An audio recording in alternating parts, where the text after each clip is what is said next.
Bueno, pues me da mucho gusto presentar en estos micrófonos al corresponsal de la revista Proceso en el estado de Chiapas. Es Isaín Mandujano, es uno de los tuiteros más activos, es una gente muy enterada de lo que sucede en un estado que pues ha estado en el corazón de muchos de los problemas que ha vivido México los últimos 20 años. ¿Qué tal, Isaín? ¿Cómo estás? Buenas tardes. ¿Qué tal? Pues buenas tardes aquí desde Tuxtla Gutiérrez, Chiapas. Pues mucho gusto, Margarita, por estar Hola, aquí Isaín, ¿cómo estás? interviniendo en su noticiero. Muchas Muchas gracias. gracias. Pues te buscamos, Isaín, porque han habido cambios importantes en los últimos meses allá en Chiapas. En noviembre, por ahí del 14, tú publicaste una nota en Proceso informando acerca de la liberación y la restitución de los derechos y las propiedades del exgobernador Pablo Salazar Mendiguchía. Luego, pues la elección, que fue una elección muy extraña en el estado de Chiapas, esta elección de 2012, y finalmente la semana pasada tomó posesión el nieto de una de las leyendas de la política chiapaneca, ¿no? El joven En, Velasco. en efecto, mira, Chiapas ha vivido en los últimos años escenarios muy convulsos, escenarios muy críticos, escenarios bastante, digamos que desde el 94 a la fecha Chiapas ha vivido ha sido escenario, el ojo del huracán en cuanto a noticias se refiere en los últimos 22, 24, 20, bueno, 22 años ya por acá, ¿no? Entonces, hemos vivido una etapa bastante terrible de grupos paramilitares, disrupciones armadas, hemos vivido una etapa bastante agitada de gobernadores, la caída del PRI, ¿no? La llegada de gobiernos como el de Pablo Salazar, luego el de la continuidad continuidad con Juan Sabines Guerrero. Pablo Salazar incidió mucho en la llegada de Sabines Guerrero, y bueno, y Sabines Guerrero pues lo Le pagó metió mal, después, ¿no? 526 días lo mantuvo preso, detenido en una cárcel aquí en Chiapas, y bueno, persiguió a todos los colaboradores de Pablo Salazar, y de alguna manera también un poco incidió en una campaña bastante agresiva y ofensiva en cuanto a despilfarro de recursos públicos en Chiapas o privados, no sé de qué tipo hayan sido estos recursos, pero bueno, finalmente el 1 de julio del año, perdón, pasado, Manuel Velasco Cuello se erigió como el gobernador de Chiapas. El día sábado 8 de diciembre tomó protesta como gobernador electo. Extrañamente, el exgobernador Sabines Guerrero no estuvo en esa toma de protesta.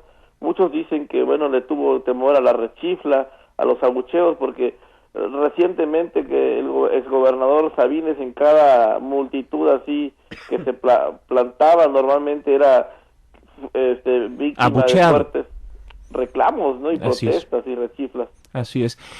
Uno de los proyectos faraónicos del exgobernador Sabines fue el de las dichosas ciudades rurales, ¿no? Un término que en sí mismo es contradictorio y que se supone que iba a venir a resolver uno de los problemas más acuciosos de Chiapas, ¿no? Que era el de la dispersión de su población. Chiapas es el estado que tiene mayor número de comunidades de menos de 1,000 habitantes.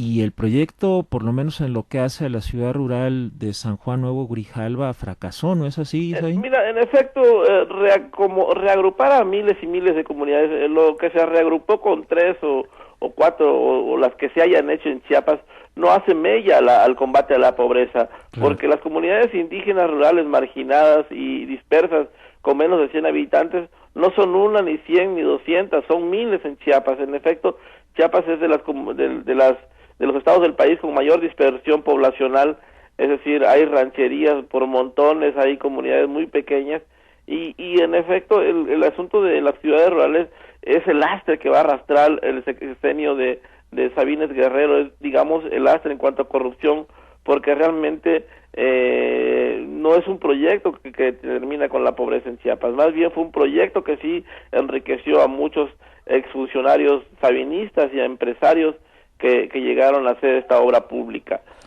Al igual que ciudades rurales, el asunto del biocombustible también se ha demostrado que es una farsa Claro. en Chiapas. Claro, El asunto de, bueno, de el grandes gobernador obras. Sabines dijo que iba a ser Chiapas iba a convertir en el primer estado en producir aceite de Biocombustible. palma, que es una variedad vegetal traída de África y que con eso se iba a resolver supuestamente el problema de la generación de hidrocarburos, ¿no? E incluso prometió que el Conejo Bus, que es el equivalente al Metrobús acá en el Distrito Federal, iba a operar justamente con diésel producido con este aceite de palma, ¿no es así? Hasta este momento los conejobuses están atravesando una etapa muy crítica. Podrían desaparecer en Tuxtla Gutiérrez, igual en Tapachula. Es una mentira que esto se cargue en biodiesel. Bueno, pero él dijo que iba a hacerlo, ¿no? ¿Ah? Él dijo que iba a hacerlo. Todas las noches cualquier ciudadano lo puede ver en las gasolineras de Tuxtla Gutiérrez cargando diésel realmente, y te acercas y preguntas y dices, no, pues fue tanque lleno, te dicen los gasolineros, ¿no? Realmente es una mentira esto de que utilizan biocombustible, o que utilizaban un porcentaje, que 10, que 20, que es mentira, realmente todo el tiempo utilizaron diésel, ¿no? Tenemos aquí, por ejemplo, cerca de tu casa, mi casa, donde vivo, una estación de biodiesel que supuestamente costó 6 millones de pesos, hasta este momento está cerrada, no ha operado desde que la inauguraron el año pasado. Es una estación de servicio nuevecita que dice ahí que beneficia a 640,000 habitantes, pero en realidad nadie ha sido beneficiado con esta obra. Bueno, lo que pasa aquí, lo más contradictorio, lo que estamos viviendo en Chiapas, te quiero comentar. Chiapas ahorita está viviendo un escenario de crisis económica en las finanzas públicas estatales.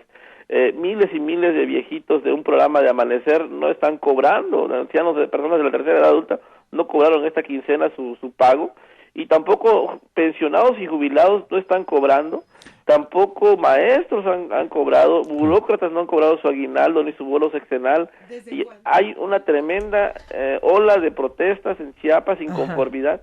¿Desde cuándo, perdón, Isaín, desde cuándo decías que no cobran? Mira, desde antes de que se fuera el gobernador ya habían ciertas protestas de trabajadores, burócratas que veían venir de que Chiapas iba a quedar en bancarrota. Chiapas es el 9º estado más endeudado del país en términos de cantidad bruta. Para que nos demos una idea, el gobernador Sabines no le tenía que aprender absolutamente nada a Moreira de Coahuila, ¿no? Mira, así es. Chiapas recibe Sabines un estado con cero deuda pública. Así Chiapas era un estado con cero deuda pública. La única deuda de 800 millones de pesos era del alcalde de Tuxtla Gutiérrez, cuando había él sido era alcalde él, precisamente. Así es. Y bueno, Chiapas pasó de ser un estado con cero deuda pública a ser el estado 9º nacional en términos brutos. El primero a nivel nacional, si tomamos en cuenta en relación al PIB, digamos que Chiapas es, según Sabines Guerrero, deja el estado con 15,000 millones de pesos en deuda pública. Según el registro que yo como reportero llevo en mis archivos, esto asciende a 21,000 millones de pesos. Pero hay quien asevera, como otras personas, que señalan que creen que esto podría superar el Moreirazo, y se dice que ya son 40,000 millones de pesos, que hay deuda pública que no fue aprobada por el Congreso del Estado y que tampoco está en los registros de la Secretaría de Hacienda y Crédito Público. Chiapas es el estado con el mayor endeudamiento público en su historia que está viviendo, y ahorita en la mayor crisis que se haya vivido en Chiapas desde que un gobernador sale y entra otro. Manuel Velasco Cuello, el recién gobernador del estado de Chiapas, está atravesando una dura crisis con un estado con arcas públicas vacías y con pocos prospectos de que algo vaya a funcionar, porque por ejemplo otro de los problemas que tuvieron ustedes es que este proyecto que se había hecho para una gran aduana muy cerca de Tapachula, que sirviera incluso tanto a México como a Guatemala, con un puerto que supuestamente iba a ser de altura y le iba a dar a México grandes ventajas, terminó por fracasar. Como muchos otros proyectos, Chiapas está viviendo en efecto mira, yo lo que ahorita lo que estamos constatando y reporteando todos los reporteros aquí en Chiapas son estas protestas, estas olas que se están viviendo ahorita en Chiapas, porque no hay recursos públicos. Y bueno, ya hablabas de este tema que tú tocas, bueno, ciudades rurales, la Torre Chiapas, que en realidad quedó en una indefinición de quién es realmente, no ha habido transparencia Si bien se La construyó Torre con Chiapas, recursos para que públicos, se den un poco la idea a los amigos acá en el Distrito Federal, es un edificio francamente de innecesario, 21 pisos, 21 pisos en la ciudad de Tuxtla Gutiérrez, completamente innecesario, completamente antiecológico, porque Tuxtla Gutiérrez es una ciudad en la que prácticamente 11 meses del año hace mucho calor, ¿no? así es. Entonces es un edificio hecho un poco al estilo de los edificios acá de Santa Fe en el Distrito Así Federal, es. con mucho vidrio, con mucho acero, que obviamente se convierte en un verdadero horno de microondas para quienes están viviendo o trabajando en las instalaciones que están ahí, ¿no? Y además hay ahí un montón de problemas en cuanto a quién está pagando renta ahí, ¿no? En esa Mira, Torre Chiapas. los problemas que ha vivido la Torre Chiapas, que este edificio del rey Nabucodonosor, es una torre de Babel que realmente, uno de los principales problemas es que Chiapas vive en una región de alta sismicidad. Claro. Y se han vivido cada situaciones de crisis en tiempos de sismos, en momentos de sismos terribles. Los amigos del auditorio pueden entrar a YouTube y poner sismo o terremoto y Torre Chiapas y van a ver ahí lo que los trabajadores que están ahí han filmado en algunas ocasiones. En cuanto a lluvias, también Chiapas es un estado afortunadamente con torrenciales aguaceros, lluvias muy fuertes, y al otro día llegan los trabajadores y encuentran papelería y todo el equipo de cómputo y la alfombra filtrada llenas de agua, y han tenido que sacar al sol todo el equipo a cada que había un aguacero, ¿no? Realmente se supone que la Torre Chiapas se construyó originalmente como un edificio para tratar de ahorrar rentas de edificios públicos para instituciones públicas en Chiapas, pero resulta que terminan pagando aún más cara la renta. Aún no se sabe si el edificio de la Torre Chiapas pertenece al Estado realmente o realmente ya fue cesionado a la iniciativa privada. Hay mucha opacidad, hubo mucha opacidad y nula transparencia en el ejercicio del gobernador Juan Sabines. Todo fue mediático, todo fue un boom. Lo más ofensivo y realmente para los chiapanecos y oneroso, te comento, fue la impresión de 170,000 ejemplares donde compendia un almanaque, donde compendia toda la obra pública del sexenio sabinista. Juan Sabines se retrata ahí como el mejor gobernador del estado de Chiapas. Un libro que, según de forma extraoficial, se dice que costó la impresión hasta 200 millones de pesos, impresión y distribución y todo eso.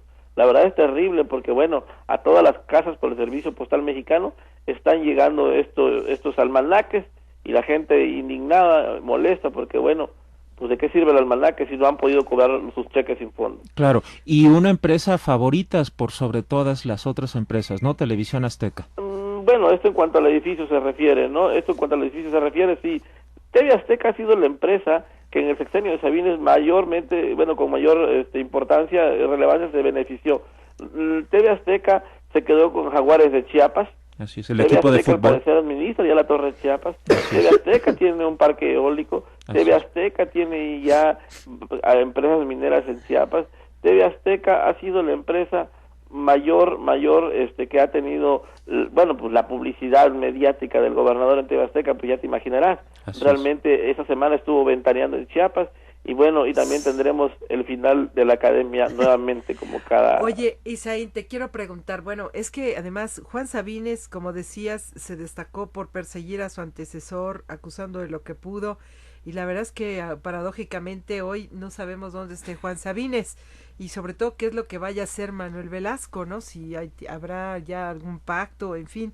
Pero te quiero preguntar particularmente, todo esto es la parte pública, y lo que pues sin duda nos concierne a nosotros los que estamos en este medio periodístico, pero mucho se dijo también del comportamiento personal de Juan Sabines, y bueno, pues hoy a rey caído, ¿qué se sabe de su vida? ¿Te acuerdas en alguna ocasión que no sé quién fue, creo que fue Isabel Arvide, sí, que decía que Juan Sabines pues también tenía una gran proclividad por algunas adicciones, ¿no? Mira, en efecto, mucho se habló de esto del gobernador Juan Sabines Guerrero.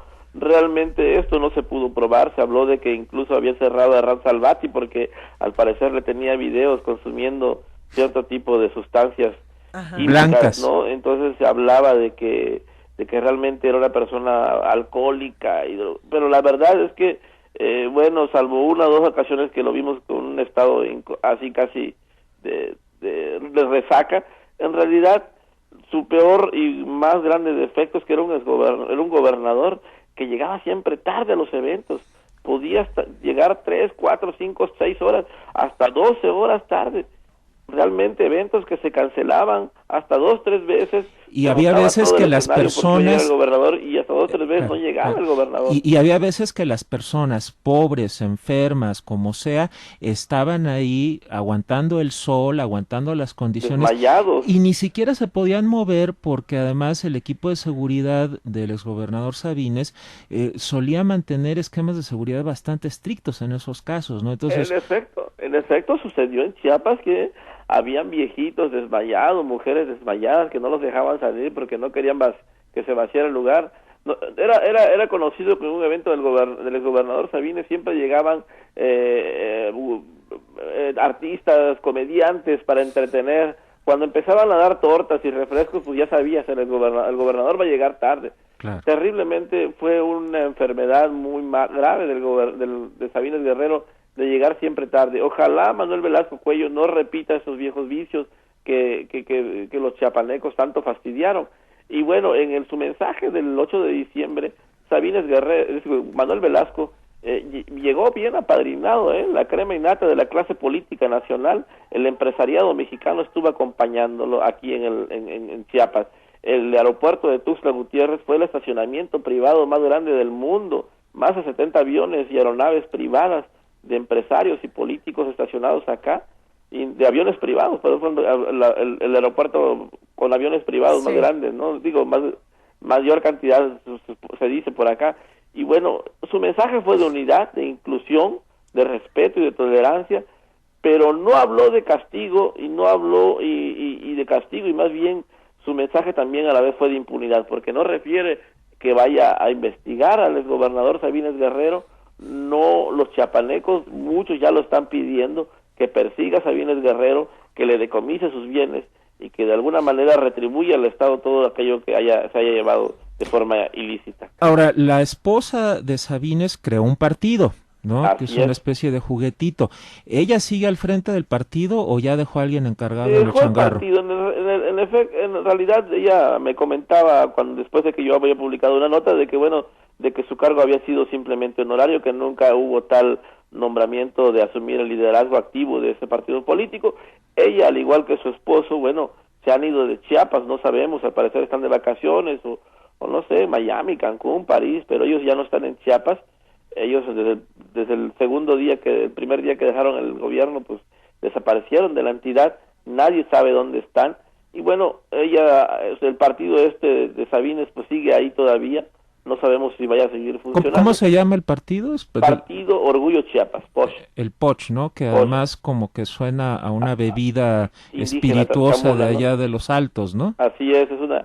la palabra POCH, es Partido Orgullo Chiapas, pero también tiene que ver con una bebida... Hecha a base de maíz, ¿no? Así es, maíz fermentado, ¿no? Bueno, antes de que sigan hablando de eso, ya dices tú que el mensaje de Manuel Velasco podría ser de impunidad para su antecesor, pero ¿qué tal su equipo en este caso, Isaí? ¿Qué lecturas que se dan? Uy, si te cuento de eso, mira, híjole, eso ha sido lo peor y lo más terrible desde que empezó Manuel Velasco Cuello, ¿no? Todo el mundo se imaginaba que cuando Manuel Velasco Cuello llegara, pues iba a decir, aquí está mi gabinete completo, y la verdad es que no. Se dice que mantuvo a todos los colaboradores de Sabines como encargados de despacho de las dependencias, y algunos dicen que más bien esto es como un tipo de arraigo político, hasta que rindan cuentas lo va a ir liberando uno por uno, y ha hecho ya cambios, algunos cambios, pero todo ha provocado incertidumbre, rumores. El secretario de Seguridad Pública es nuevo, el secretario de Medio Ambiente es nuevo. O sea, cada día da a conocer un nombramiento diferente o dos nombramientos, y entre los chiapanecos hay una situación de que el gobernador no tiene seguridad o certeza al nombrarlos, porque por ejemplo al secretario de Hacienda, que era una persona del Estado de México, de Toluca, del equipo de Peña Nieto, Daniel Sandoval Fafif, Sí. Más tardó en nombrarlo que en removerlo porque se le cuestionó de que no era chiapaneco, como lo estipula la ley que debe de ser, la ley estatal, y bueno, ya inmediatamente nombró a una chava de muy bajo perfil y sin la experiencia para el cargo, pero bueno, finalmente el poder tras el trono va a ser este toluqueño, este mexiquense, que quedó como subsecretario, como el segundo de a bordo, y bueno, de igual forma en la Consejería Jurídica había nombrado a una persona y más tardó en nombrarlo y al otro día ya era otro. En fin, hasta este momento no hay secretario general de gobierno nuevo, sigue siendo el mismo que dejó Sabines Guerrero, y bueno, un gabinete completo, y legal y ampliado todavía no ha sido nombrado en Chiapas. Una semana después. Una semana después no tenemos un gabinete legal y ampliado completo. Digamos, la gente ha provocado mucho rumor y mucha especulación. Una de las personas, bueno, también más allegadas a Velasco Cuello, Juan Carlos Gómez Aranda, ya fue nombrado secretario de Planeación también. Bueno, la noticia que más, el rumor más fuerte fue la llegada de José Antonio Aguilar Bodegas a la Secretaría de Gobierno. Que fue candidato del PRI a la gubernatura. Perdió con Juan Sabines Guerrero en el 2006, José Antonio Aguilar Bodegas, y fue un perseguido político en el sexenio de Sabines Guerrero. Así es. José Antonio Aguilar Bodegas permaneció refugiado en el centro del país todo el sexenio de Sabines Guerrero. Se le prefabricaron delitos de mil formas, ¿no? Hasta que le hicieron firmar una carta muy humillante que salió publicada en Reforma, donde ya él decía que Sabines era el gran gobernador de la historia de Chiapas y bla, bla, bla. En fin, yo creo que José Antonio Aguilar Bodegas podía llegar a ser un gran elemento dentro del equipo de Velasco Cuello. ¿Por qué? Porque es un político ya formado, un político muy curtido en estas lides, y yo creo que Manuel Velasco Cuello podría seguir, si dejara a Velasco Cuello, a Aguilar Bodegas en la Secretaría de Gobierno, podría seguir haciendo campaña, porque ya hasta, ni bien está llegando al gobierno del Estado, ya lo están mirando en Los Pinos aquí sus equipos de colaboradores y allegados y fanáticos de Velasco Cuello. Oye, Sabín, una de las instituciones que más sufrió durante el gobierno de Juan Sabines fue la Universidad Autónoma de Chiapas. ¿Qué nos puedes platicar de cómo acabó la historia eso? Mira, en efecto, la universidad realmente, lo de autónoma ha sido muy relativo, ¿no? Como muchas universidades de muchos estados del país, la de Chiapas no está excepto a injerencias políticas. Afortunadamente, bueno, la asunción del actual rector fue muy polémica, fue impositiva, la de Jaime Valls Esponda, hijo del ministro Sergio Valls Hernández de la Suprema Corte de Justicia de la Nación.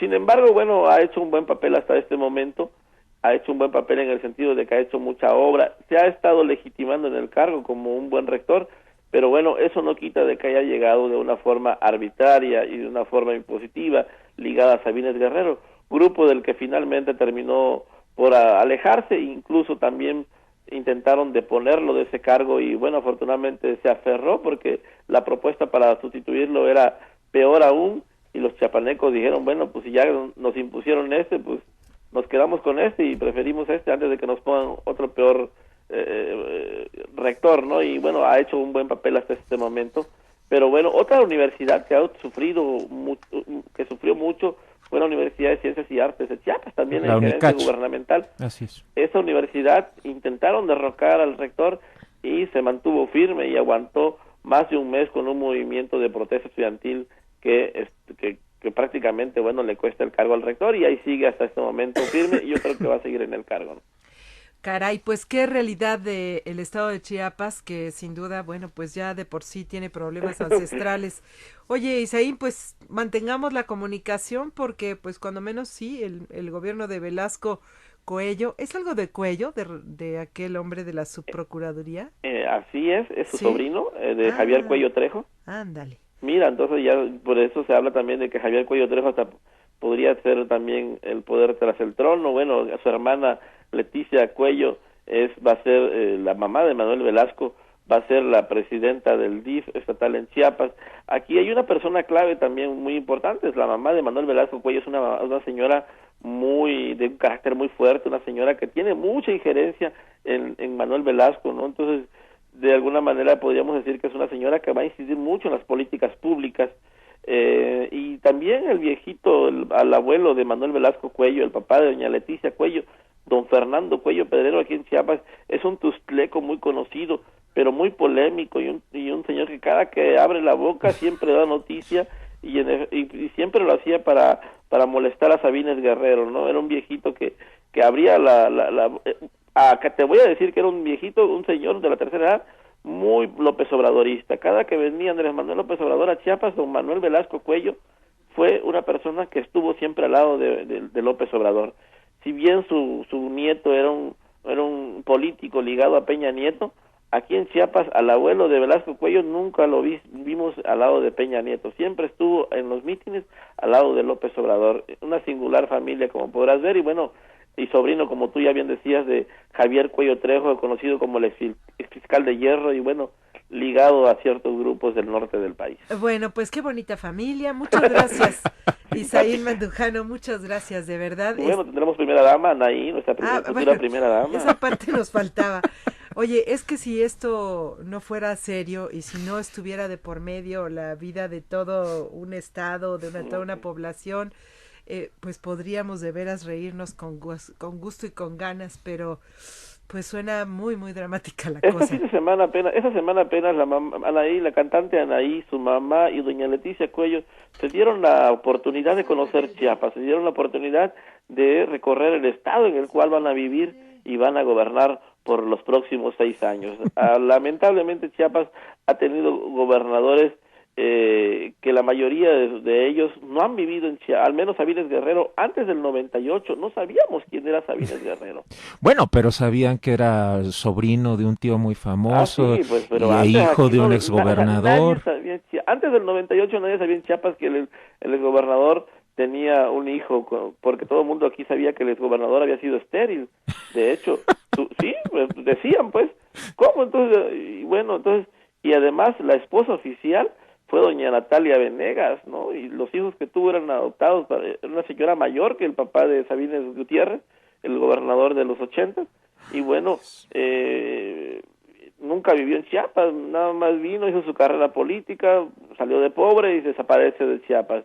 Y ahora vemos a Velasco Cuello con 12 años de carrera política en Chiapas también, antes, y bueno, ya está haciendo carrera para Los Pinos. Anaí ya anda conociendo el estado, antes de venir a Chiapas, Anaí leía yo en estas revistas del Corazón, estos portales de noticias de Rosa, donde decían que estuvo tomando clases de usos y costumbres regionales chiapanecos, ¿no? Para conocer cómo va a ser el estado la ínsula que se le dio para que venga a gobernar. Pues a ver si le entra el pozol, ¿no? No, pues sí, yo creo que tendrá que ser una chiapaneca que le entre el pozol, y sobre todo que después del jet set en el que está acostumbrada a vivir, pues a dejarse para abrazar y apapachar y besar por los indígenas celtales, choles o chiles, que como tú sabrás, bueno, son unas personas muy afectivas que quieren mucho a sus gobernadores y sus esposas, y se les da por apapacharlo de una y mil formas. Ojalá que no les haga el feo, ¿no? Bueno, pues Isaín Mandujano, de verdad, una cosa terrible lo que está pasando ahí en Chiapas. Es un estado muy singular, ¿no? Muy singular, muy particular, y le estaremos dando seguimiento, así que bueno, pues para mí es un gusto conocerte y tenerte ahora, pues espero en varias ocasiones platicando con nosotros sobre lo que pasa por allá. Ok, muchísimas gracias, estamos en contacto y gracias a tu auditorio. Un abrazo. Hasta pronto. Isaín Mandujano es corresponsal de Proceso en Chiapas.